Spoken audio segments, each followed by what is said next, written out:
Hi there! In this video, I'll give you a quick guide on how you can switch accounts on Discord Mobile. So please listen and watch carefully to each step that I will be doing so that you will be able to actually follow along. So the first thing that you will have to do is go to your Discord account, and once you're here, you will click your profile icon, which is on the top, which is on the bottom right of your screen. So go ahead and click that, and once you're here, you will just have to click this security settings, which is on the top right of your screen. And once you're here, you will just have to click log out.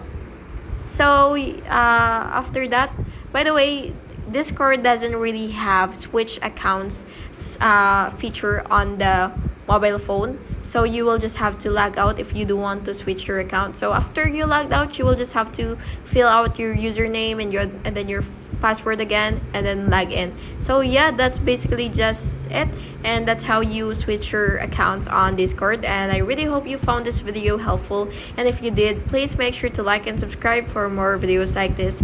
Thank you and have an awesome day.